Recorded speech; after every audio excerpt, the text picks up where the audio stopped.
Halo teman-teman, berjumpa lagi dengan Prabu, pria antar benua. Kali ini saya ajak kalian jalan-jalan ke kawasan Eropa Timur, tepatnya ke kota Praha, ibu kota dari negara Ceko. Saya pribadi sangat menikmati berjalan kaki menyusuri kota tua Praha ini. Mulai dari Prague Castle, kemudian menyeberangi Charles Bridge hingga ke Astronomical Clock, yang dipenuhi banyak sekali bangunan-bangunan bersejarah dengan berbagai gaya arsitektural, seperti gotik, barok, renaissance, art nouveau, dan lain-lain. Nah teman-teman, kalian pasti sudah penasaran untuk melihat keindahan dari kota Praha ini. Namun sebelumnya, jangan lupa untuk klik tombol like, share, subscribe, dan nyalakan loncengnya agar kalian bisa terus dengan Prabu jalan-jalan di video berikutnya. Sekarang kita langsung menuju ke kota Praha. สวัสดีครับสบายดีไหมครับ كيف حالكم Tarek, inspector. السلام عليكم نجسا Gámar Csabat, Rogor Zandebit. Manisma Jó napot kívánok! Üdvözöljük Magyarországot, Budapest! Konnichiwa minasan Ciao, come stai? Prego. Merhaba nasılsın Bienvenue. Saatnya jalan-jalan keliling dunia bersama Prabu. Prabu, pria antar benua. Kota Praha teman-teman. Sebelum kita jalan-jalan di kota ini, mari saya ajak kalian untuk mengenal peta wilayah dan populasi dari kota Praha dan juga negara Ceko. Terlihat di peta, negara Ceko berbatasan dengan negara Jerman di sisi barat daya hingga utara, dengan negara Polandia di sisi utara hingga timur, lalu dengan negara Slovakia di sisi tenggara, dan terakhir dengan negara Austria di sisi selatan. Sementara itu, kota Praha terletak di bagian barat laut dari negara Ceko, dengan sungai Vltava yang mengalir membelah kota ini menjadi dua sisi. Untuk populasi, kota Praha populasinya sebesar 1.324.277 jiwa menurut sensus di tahun 2020. Sedangkan negara Ceko saat ini sebesar 10.693.939 jiwa menurut sensus di tahun 2020. Dan luas kota Praha adalah 496 km persegi, sedangkan untuk luas negara Ceko adalah 78.866 km persegi. Nah demikian teman-teman informasi mengenai peta wilayah dan populasi dari kota Praha dan juga negara Ceko. Sekarang saya ajak kalian untuk mengenal sejarah singkat dari negara Ceko dan juga kota Praha. Republik Ceko atau secara singkat disebut Ceko adalah sebuah negara di Eropa Timur yang terbentuk setelah bubarnya negara Cekoslovakia. Sejarah wilayah negara Ceko muncul di akhir abad ke-9 ketika wilayahnya dipersatukan oleh Adipati Bořiš ke-1, Adipati pertama dari wangsa kerajaan Ceko yang memerintah di Bohemia dan Moravia pada abad ke-9, serta sebagian wilayah di Hongaria, Silesia, Austria, dan Polandia hingga tahun 1306. Kemudian bersama dengan Austria dan Hongaria, lahirlah kekuatan besar di bawah dinasti Habsburg yang berlangsung dari tahun 1526, kemudian diteruskan oleh Kekaisaran Austro-Hongaria hingga runtuhnya kekaisaran ini di tahun 1918. Pada tanggal 28 Oktober 1918, terbentuklah negara Cekoslovakia yang dinominasi oleh etnis Ceko dan Slovakia yang bertahan hingga di tanggal 1 Oktober 1938. Cekoslovakia dipaksa untuk menyerahkan wilayah Sudetenland, yaitu wilayah yang dihuni oleh minoritas Jerman Sudeten kepada Nazi Jerman sebagai bagian dari perjanjian Munich. Dan sebagian wilayah Slovakia Selatan dan Timur juga diklaim kembali oleh Hongaria melalui penghargaan Wina pertama pada bulan November 1938.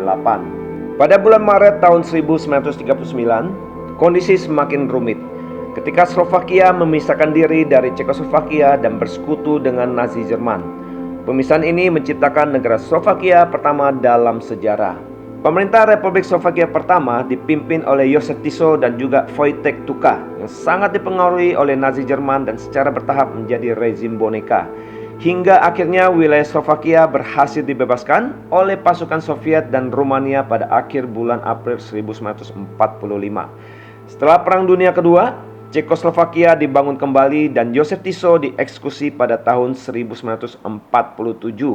Sebagai hasil dari konferensi Yalta, Cekoslovakia berada di bawah pengaruh Uni Soviet, Pakta Warsawa, dan kekuatan Partai Komunis setelah kudeta pada tahun 1948, hingga berakhirnya kekuasaan komunis di Cekoslovakia di tahun 1989. Pada tanggal 1 Januari 1993, negara Cekoslovakia akhirnya terpecah menjadi dua, yang melahirkan negara-negara baru yaitu Republik Ceko dan Republik Slovakia. Sejak tahun 1999, negara Ceko telah menjadi negara anggota NATO dan Uni Eropa sejak tahun 2004. Dan sekarang saya ajak kalian mengenal sejarah singkat dari kota Praha.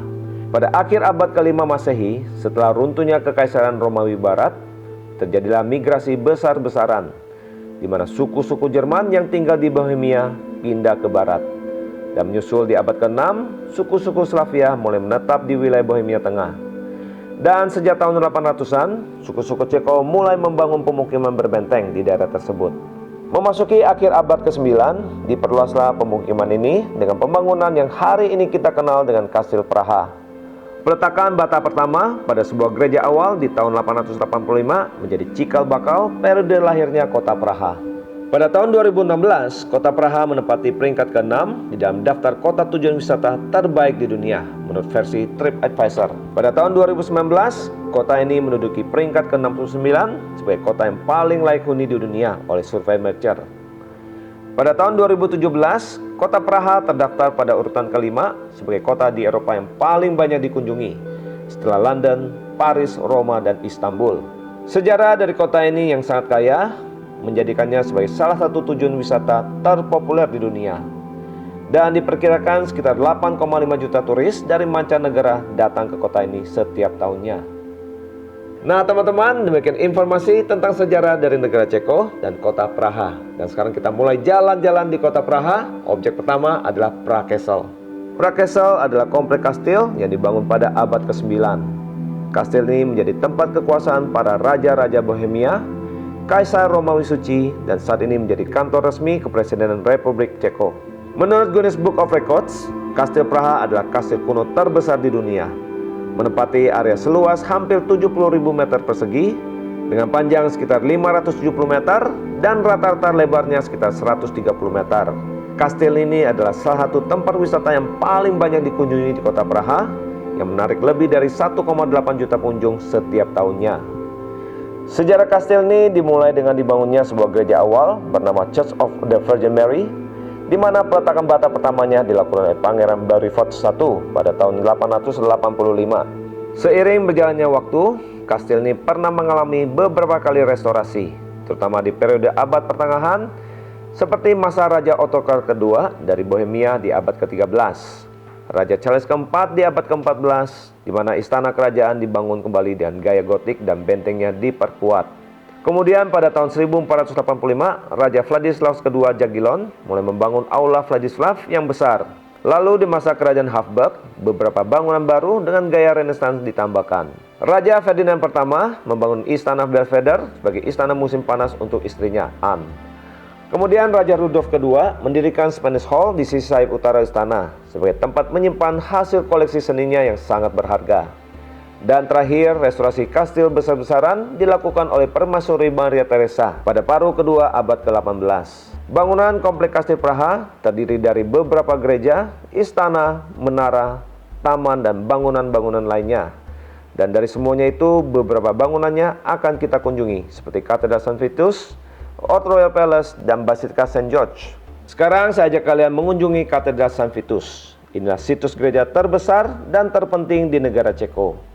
Katedral ini difungsikan sebagai tempat upacara keagamaan, penobatan raja dan ratu Ceko, tempat pemakaman beberapa santo pelindung, penguasa, bangsawan, dan uskup agung, serta menjadi tempat kedudukan Keuskupan Agung Gereja Katolik Praha.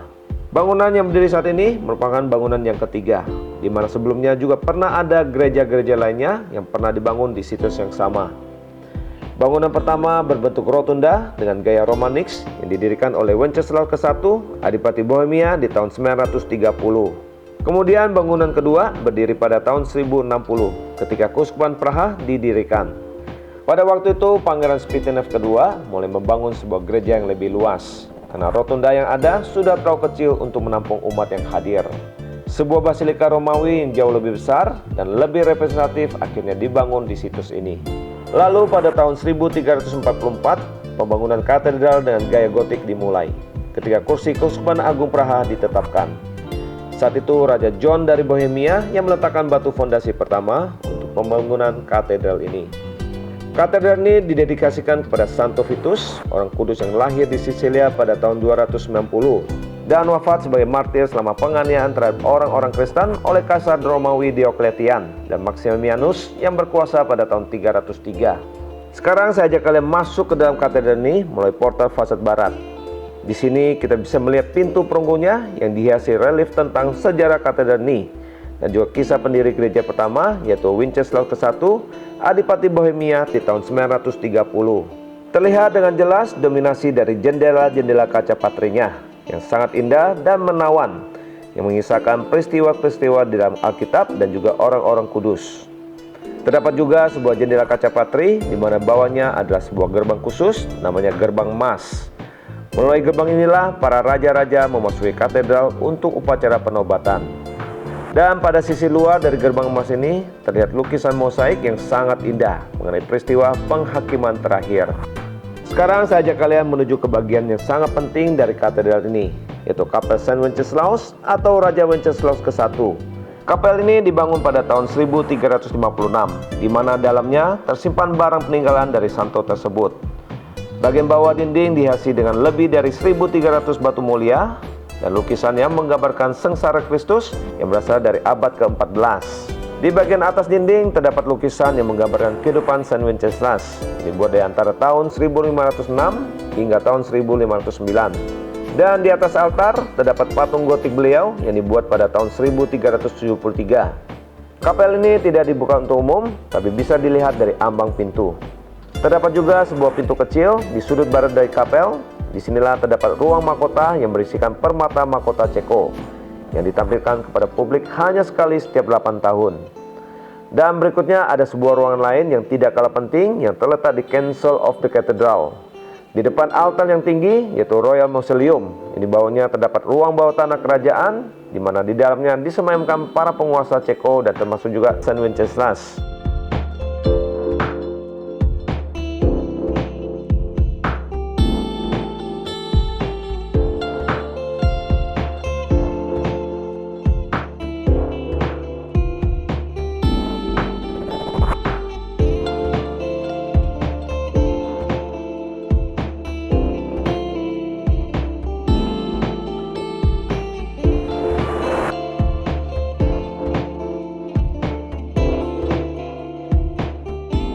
Lanjut lagi, sekarang kita menuju ke Old Royal Palace, di mana di dalamnya ada Aula Vladislav, sebuah ruangan besar yang biasanya digunakan untuk acara publik kenegaraan dari monarki Bohemian dan negara Ceko modern. Dibangun antara tahun 1493 hingga tahun 1502 sebagai ruangan sekular yang sangat besar dengan ukuran 62 meter x 16 meter x 13 meter. Aula ini digunakan untuk jamuan makan, resepsi, penobatan, dan acara resmi lainnya. Selanjutnya kita keluar dari istana ini menuju halaman pertama Pra-Castle untuk menyaksikan The Changing of God yang akan berlangsung tepat jam 12 siang setiap hari.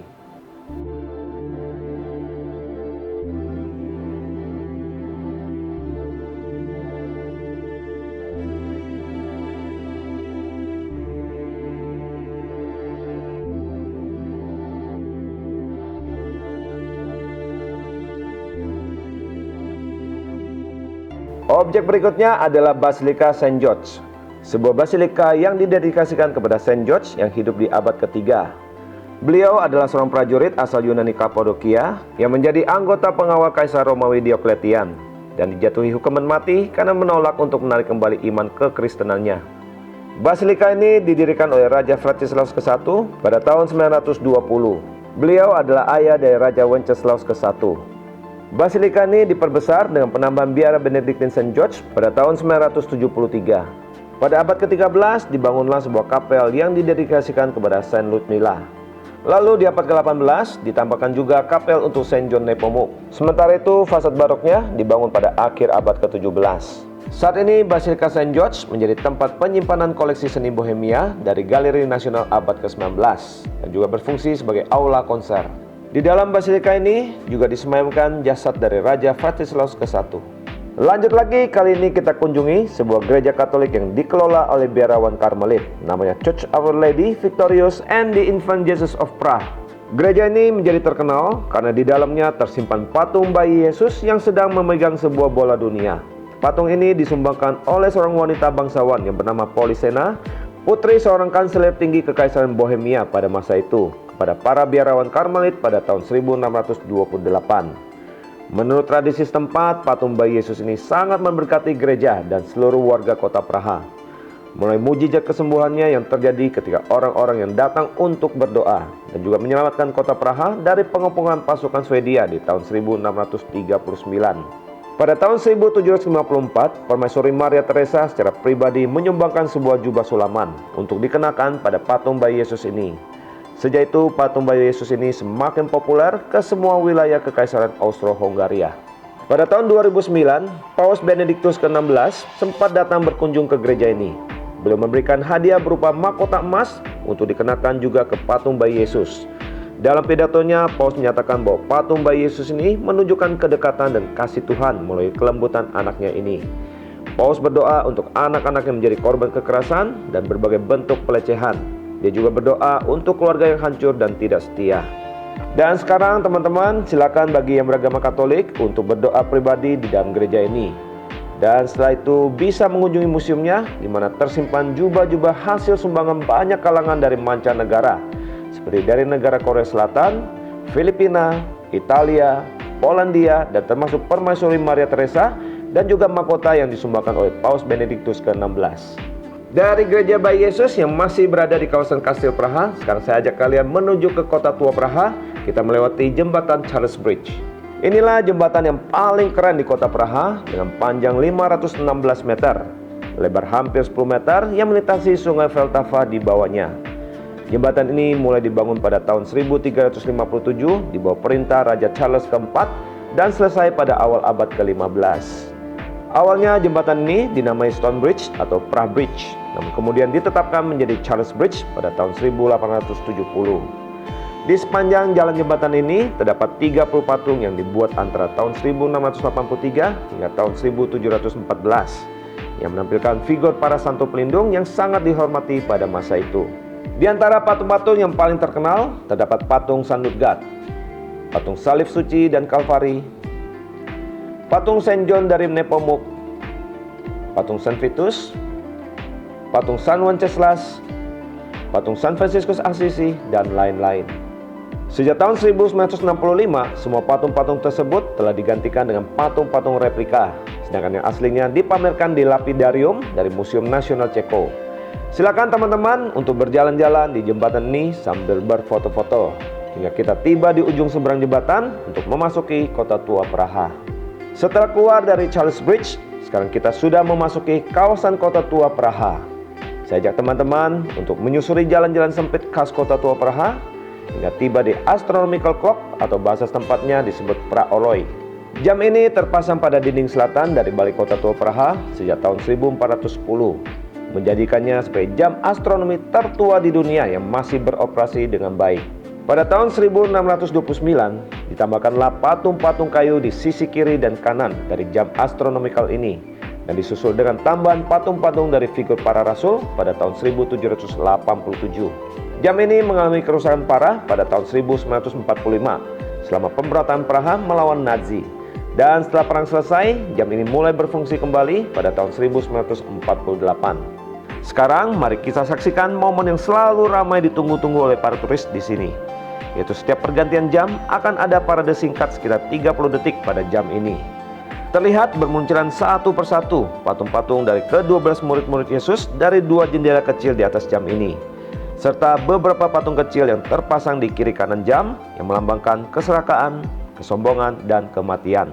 Nah teman-teman, hanya beberapa ratus meter saja dari Astronomical Clock, saya ajak kalian mengunjungi sebuah gereja yang sangat ikonik di kota Praha. Bangunannya yang tinggi dan megah hampir tidak mungkin luput dari pandangan mata kita. Inilah dia, Church of Our Lady Before Tin, atau Gereja Bunda Maria sebelum Tin. Nama unik yang menimbulkan sebuah tanda tanya, apa artinya tin itu? Inilah gereja Katolik dengan gaya gotik dari abad ke-14 dengan kedua menaranya yang megah setinggi 80 meter. Dan setiap puncak menaranya diatapi oleh 8 menara yang lebih kecil dalam 2 tingkatan. Pada abad ke-11, daerah ini ditempati oleh sebuah gereja Romawi yang dibangun untuk para pedagang asing yang datang ke Tin Courtyard yang berada sekitar 200 meter di belakangnya. Kemudian gereja tersebut diganti dengan gereja baru, yaitu Church of Our Lady Before Tin pada tahun 1256, yang kemudian disempurnakan bangunannya pada tahun 1385 hingga tampak seperti saat ini. Untuk diketahui, Tin Courtyard merupakan salah satu situs bersejarah yang sangat penting di kota tua Praha. Bangunan ini dibangun pada abad ke-11, yang awalnya adalah halaman berbenteng untuk para pedagang dan juga tempat pengumpulan bea cukai. Sekarang kita coba menyusuri lorong-lorong jalan yang sempit di antara rumah-rumah setempat untuk memasuki pintu masuk utama gereja yang terletak di sisi barat. Gereja ini bertingkat 3 yang dihiasi oleh sejumlah jendela gotik. Pada pintu utara terlihat relief yang menggambarkan 3 adegan dari sengsara Yesus dalam komposisi multifigur, sebuah karya pahatan yang berkualitas tinggi. Kemudian ikon yang paling penting di gereja ini yaitu relief bergaya barok dengan Madonna of Tin atau Bunda Maria dari Tin yang dikelilingi oleh deretan finial yang dihias dengan indah. Terlihat juga organ gereja yang berasal dari tahun 1673 dan menjadi organ tertua di kota Praha. Dan tiba saatnya acara bebas di kota tua Praha. Kalian bisa berbelanja, menikmati kuliner di salah satu restoran, atau sekedar foto-foto di sekitarnya. Salah satu rekomendasi saya, apabila kalian ingin mencoba makanan lokal setempat, cobalah salah satu menu favoritnya adalah pork knuckle dan segelas bir hitam yang akan menjadi perpaduan yang pas. Dan kalau kalian ingin mencari butik-butik dengan koleksi fashion dari merek-merek terkenal, kalian bisa menuju ke Pariska Street yang hanya berjarak ratusan meter dari alun-alun kota.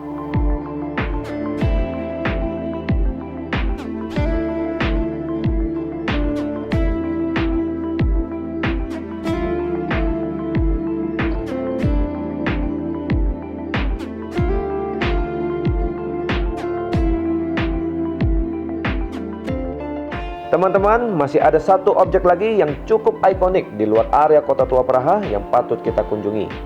Bangunan ini resminya bernama Gedung Nasionale Nederlanden yang terletak di Jalan Rasinovo na Bresi di kota Praha. Dibangun di tepi sungai Vltava antara tahun 1992 hingga tahun 1996. Karena desain luarnya yang sangat unik, menyerupai sepasang penari, rumah ini pun dijuluki The Dancing House atau Fred and Ginger. Ini dinamai berdasarkan sepasang penari asal Amerika Serikat yang sangat terkenal pada masa itu, yaitu Fred Astaire dan Ginger Rogers. Bangunan ini dirancang oleh arsitek asal Ceko, yaitu Vlado Milonik, yang bekerja sama dengan arsitek keturunan Kanada Amerika, Frank Gehry. Pada awalnya, gedung ini sempat memicu kontroversi karena memiliki gaya yang berbeda sendiri di antara gedung-gedung lainnya yang bergaya barok, gotik, dan art nouveau. Ayo teman-teman, saatnya tiba untuk mengabadikan momen di lokasi ini.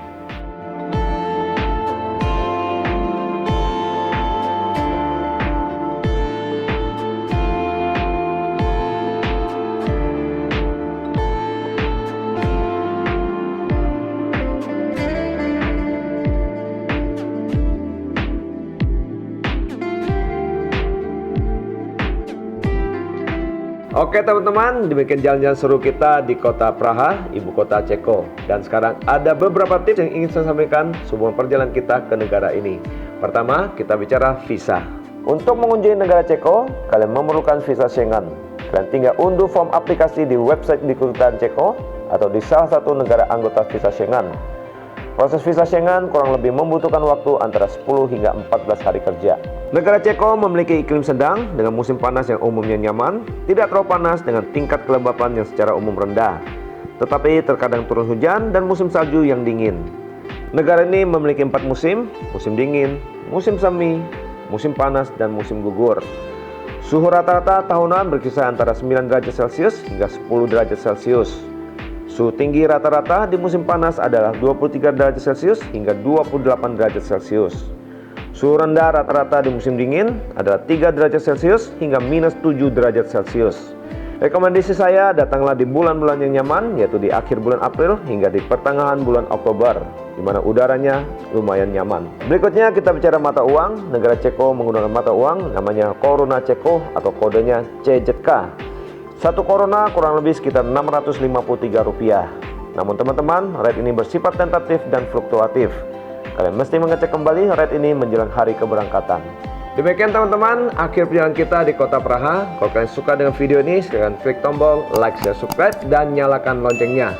Dan bagi kalian yang penasaran, kota mana yang ingin kalian kunjungi untuk saya bahas di video berikutnya, silahkan komen di bawah. Saya Prabu, pria antar benua.